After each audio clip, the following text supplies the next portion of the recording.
What if I told you that the real Bali isn't on the beach, not in the infinity pools of Seminyak, not in the packed cafes of Canggu, and definitely not in the overcrowded sunsets of Kuta? Because beyond the beach clubs, beyond the smoothie bowls, beyond the viral Instagram swings, there exists another side of Bali, a side most travelers never even discover. A Bali where ancient villages still live by sacred calendars, where waterfalls crash through hidden jungle canyons, where rice terraces are fed by a 9th century irrigation system still used today, and where entire islands sit quietly offshore, untouched by the crowds that flood the south. Imagine a Bali where mist drifts through rice terraces, sacred springs, water palace gardens, and waterfalls fall through cave mouths. A Bali you have to earn to find. Sidemen Valley. Sidemen is Bali's quieter, greener cousin to Ubud, terraced fields, weaving collectives, and an old-fashioned pace. You visit Sidemen for craft and stillness, not clubs. Sidemen's landscape is a living postcard of Bali's agrarian heart.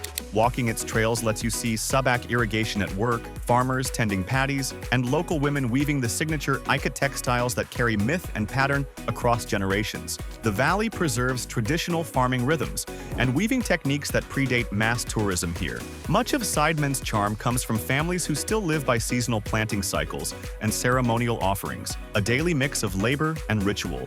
Best time is the dry season, April to October, for hiking and clear views, but post-monsoon, February to April, is luminous green. Sidemen is around 1.5 to 2 hours from Denpasar by car. Rent a scooter if you're confident, or take a private driver for the day. Book a short weaving workshop with a local cooperative. Join a rice field walk, and try lower or a homemade ayam betutu at a local warung. These meals are rich, spicy, and tied to ritual days. Munduk, the highland of waterfalls and coffee. Munduk sits high in northern Bali, where the air cools, coffee grows, and trails thread through a dozen waterfalls. If you crave mist-shrouded mornings, boutique homestays, and jungle hikes with waterfall payoffs, the mood here is alpine Bali, cooler, calmer, and green in a way the South rarely is. Munduk's communities historically balanced spice and coffee cultivation. Plantations shaped local foodways and seasonal festivals. Many homestays are family-led, so your host's history becomes part of your stay. Munduk sits at roughly 800 to 1,000 meters elevation. Expect a 2 to 3 hour drive from central Ubud. Bring warm layers for dawn hikes. The best months are May to September when trails are driest. Try a plantation tour.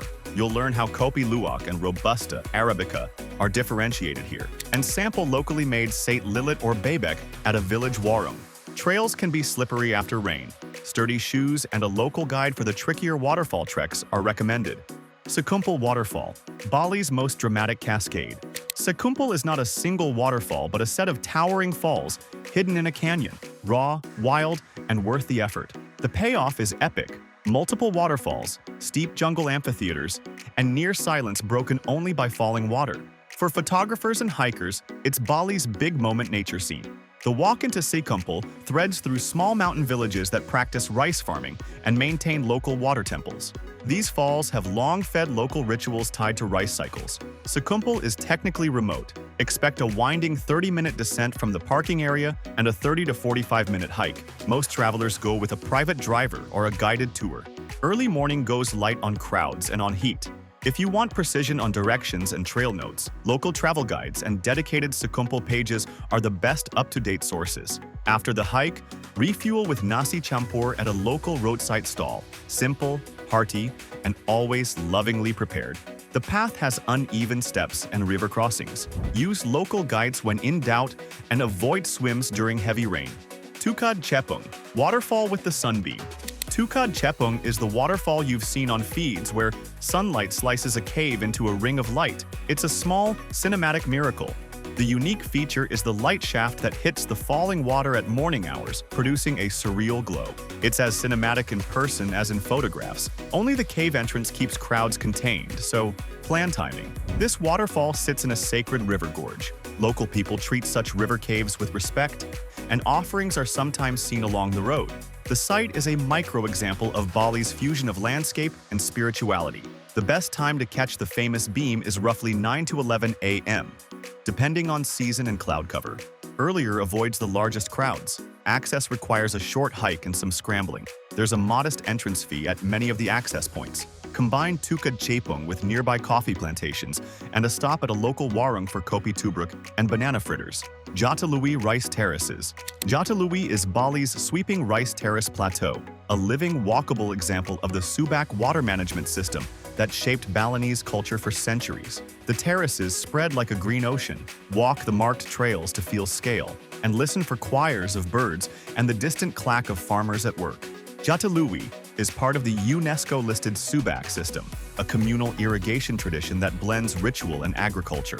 It's one of the clearest ways to understand Bali's connection to rice, religion, and community. Visiting here gives you insight into how intangible cultural practices shaped the landscape. The site is best in the dry season, April to October, for clear trekking. May to July are particularly lush right before harvest. There are well-marked walking routes and small cafes overlooking the terraces. Walk with a local guide who can explain planting cycles. Then taste lawar and grilled fish at a nearby family restaurant. Many small guest houses offer early morning rice field breakfasts. Menjangan Island and West Bali National Park. Menjangan is a coral-fringed sanctuary in West Bali National Park. Snorkeling here is quiet, rich, and often crowd-free. Unlike the South's busy reefs, Menjangan offers pristine coral walls, excellent visibility, and marine life, all inside a protected national park that also houses wild deer roaming the shore. It's for travelers who want marine life without the scooters and beach clubs. The west of Bali has long been more remote, with conservation focused around the national park established to protect lowland forests and marine ecosystems. Expect a 3+ hour drive from the south, plus a short boat ride. Trips are usually day boat excursions from the west coast. Because of distance, many visitors combine Menjangan with an overnight in Pemutran or the park area. Stay in a simple eco-lodge, dive with park-licensed guides, and enjoy freshly grilled fish with rice and sambal in quiet seaside warungs. Tirta Ganga and Taman Ujung. Tirta Ganga is a mid-20th century royal water palace of ponds, fountains, and stepping stones that feels like a cinematic garden. The palace blends Balinese and Chinese influences and was built by a Balinese king as a serene retreat. Its koi ponds and manicured terraces make it an iconic spot for cultural photos, but the real magic is the sense of palace ritual meeting garden design. Constructed after World War II by the King of Karangasem, Tirta Ganga's stonework and pools are a modern expression of Balinese water symbolism. Nearby Taman Ujung offers a similar water palace experience, once connected to royal processions.